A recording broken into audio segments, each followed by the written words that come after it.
மக்களே, நேத்து நேவி மும்பையில் ஒரு இன்ஃபர்மேஷன் கிடைக்குது போலீஸ்க்கு. அந்த இன்ஃபர்மேஷனை பேஸ் பண்ணி சீக்ரெட் மிஷனை ஒன்று எக்ஸிக்யூட் பண்ணுறாங்க. எக்ஸிக்யூட் பண்ணுற இடத்துல 1700 கோடி மதிப்புள்ள போதைப் பொருட்கள் கிடைச்சிருக்குது.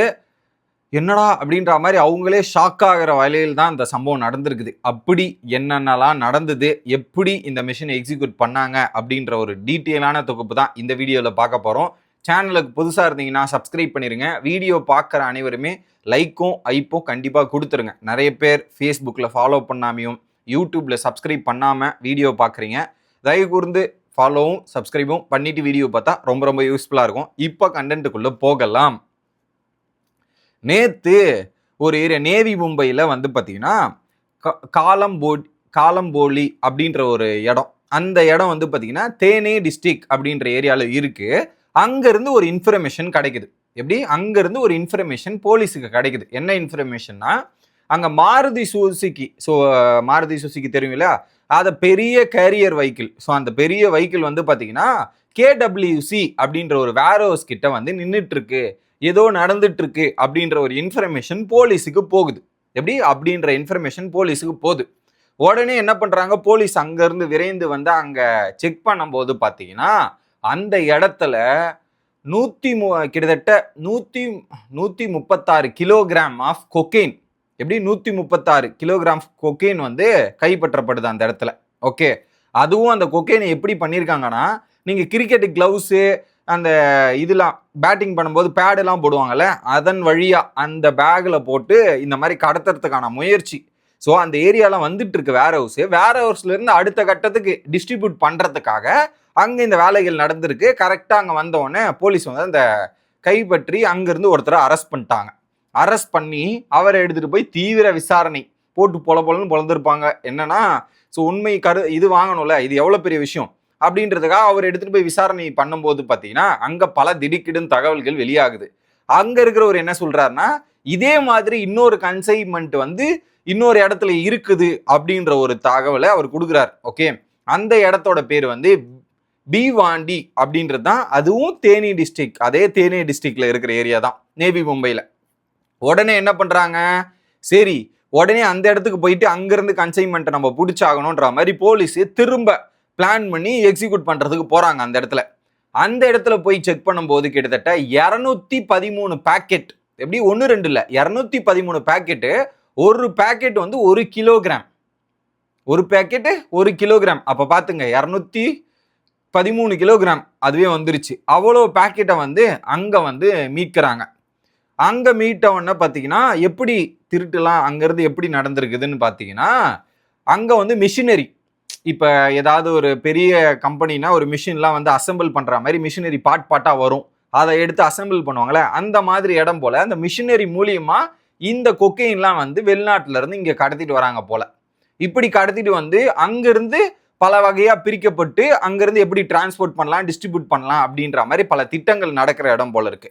அங்க போயிட்டு இதெல்லாம் கைப்பற்ற வந்தாங்க. பட் அந்த இடத்துல போனப்ப ஆள் இல்லையான்னு தெரியல. ஸோ இதெல்லாம் கைப்பற்றிட்டு இதெல்லாம் வந்துட்டாச்சு. அதுக்கப்புறம் இதெல்லாம் எப்படி இந்தியாக்குள்ள வருது அப்படின்ற மாதிரி செக் பண்ணும்போது பார்த்தீங்கன்னா, இப்போ என்ன பண்ணுவாங்க, ஃபாரின்ல இருந்து இங்கே இம்போர்ட் பண்றோம்னா அதுக்கு சில ப்ரொசீஜர் இருக்கு. அங்க வெரிஃபிகேஷனா இருக்கட்டும், அதுக்கப்புறம் செக்கிங் ஆர்டர்ன்ற நிறைய ப்ராசஸ் இருக்கு இல்லையா. இதுல என்ன பண்ணுவாங்கன்னா, அவங்க இப்படி ஸ்மக்லிங் மெத்தட்ல இம்போர்ட் பண்ணியிருக்கிறாங்க. எப்படி? ஸ்மக்லிங் மெத்தட்ல. அதுலேயும் பார்த்தீங்கன்னா இந்த மிஷின் இம்போர்ட் பண்ற மாதிரி அவங்க அந்த ட்ரக் இருக்கு இல்லையா, அந்த கொக்கெயின் பவுடர்லாம் கிட்டத்தட்ட 9 லேயர் ஆஃப் ப்ரொடக்ஷன். ஒரு லேயர்ல அந்த கொக்கெயினுக்கு மேல ஃபர்ஸ்ட் அந்த கொக்கைன் இருக்குன்னா அதுக்கு மேல 1 லேயர், 2 லேயர், 3 லேயர்ன்ற மாதிரி 9 லேயர் ஆஃப் ப்ரொடக்ஷன் போட்டு வச்சிருக்காங்களாம். எங்கேயுமே சிக்கக்கூடாது, இதெல்லாம் மாட்டக்கூடாது. ஏன்னா 1 லேயர் 2 லேயர் போட்டா மாட்டிப்போன்றதுக்காக மல்டிபிள் லேயரை யூஸ் பண்ணியிருக்கிறாங்க. அப்பதான் நம்ம தப்பிக்க முடியுன்றதுக்காக multiple layer of polythene use பண்ணி அதுக்கு மேல ஒரு பாயிண்ட்ல பிளாக் கலர் அந்த மாதிரி ஒரு பெயிண்ட் எல்லாம் வேற பெயிண்ட் பண்ணியிருக்காங்க. அப்ப தெரியக்கூடாது, அது வேற மாதிரி இருக்கணும் அப்படின்றதுக்காக பிளான் பண்ணி இவ்வளோ இது பண்ணி எக்ஸிக்யூட் பண்ணியிருக்காங்க. அப்படி எக்ஸிக்யூட் பண்ணி இவ்வளோ தப்பிச்சு வந்திருக்குது. எவ்வளோ? இதோட மதிப்பு மட்டுமே 349 கேஜி கொக்கைன். இந்த 2 இடத்துல கைப்பற்றது மட்டும் 345 கேஜி கொக்கைன். அதோட ஒர்த் எவ்வளவு தெரியுமா? 1745 கோடி, 1800 கோடி கிட்ட வச்சுங்க. அவ்வளோ கோடி மதிப்புள்ள ட்ரக் வந்திருக்குது, கொக்கைன் பவுடர். இதெல்லாம் நம்ம படத்துல பார்த்துருப்போம். படத்துல வந்து இங்கிருந்து இப்படி நடக்கும் இப்படி நடக்கும்ன்ற மாதிரி போட்டிருப்பாங்க.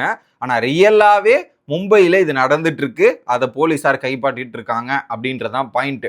அந்த அளவுக்கு வந்து விசாரணை, இந்த 9 லேயர் ஆஃப் ப்ரொடக்ஷன் இதெல்லாம் நடந்துட்டு இருக்கு. இன்னொரு பக்கம் இந்த மாதிரி சம்பவங்கள் நடக்குது அப்படின்றது தெரிஞ்சு போலீஸ் வந்து பாத்தீங்கன்னா கிட்டத்தட்ட 6 மாதமா இதை வந்து சர்வே பண்ணிட்டு இருக்காங்களா. நேஷனல் பியூரோ இருக்கு இல்லையா, நேஷனல் நார்காட்டிக்ஸ் பியூரோன்னு இருக்கும் இல்லையா, அவங்க என்ன பண்றாங்க, இந்த மாதிரி நடக்குது அப்படின்றத தெரிஞ்சு கிட்டத்தட்ட 6 மாசமா இதை சர்வைலன்ஸும் இன்டெலிஜென்ஸ் டீமை வச்சு இதெல்லாம் நோட் பண்ணிட்டு இருக்காங்களாம். என்னென்ன தகவல் கிடைக்குது ஏது கிடைக்குதுன்ற மாதிரி தீவிரமா கண்காணிச்சுட்டு இருக்கோம் அப்படின்ற ஒரு தகவலுமே இப்ப வெளியாயிருக்குது.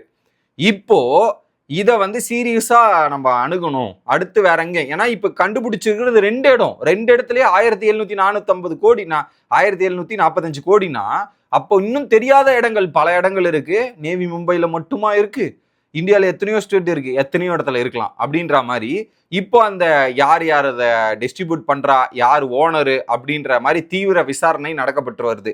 இதுல அமித்ஷா இருக்காரு இல்லையா, அமித்ஷா அவர் என்ன சொல்லியிருக்கிறாரு, ஏதாவது ஒரு க்ளூ கிடைக்குதா பாருங்க, க்ளூ கிடைச்சா இந்த ஒட்டுமொத்த நெட்வொர்க்கையும் டிஸ்மேண்டல் பண்ணும், இதுக்கு வந்து ரூத்லெஸ்லி கிரஷ் அப்படின்ற மாதிரி சொல்றாரு. அவங்கள வந்து என்ன ஆனாலும் முடிச்சு காட்டணும், தீர்த்து காட்டணும், அதுக்கான வேலையை நம்ம தீவிரமா பார்க்குறோன்ற மாதிரி அவர் அறிக்கையும் வெளியிட்டு இருக்காரு. ஸோ மற்ற டிபார்ட்மெண்ட்டும் தீவிரமா செயல்பட்டு இருக்காங்க யார் என்னன்றது. இது எங்க இருந்து வந்தது அப்படின்னு பார்த்தா இன்னொரு பேர் அடிப்படுது. யாருன்னா சலீம் டோலா ஃப்ரம் டர்க்கி.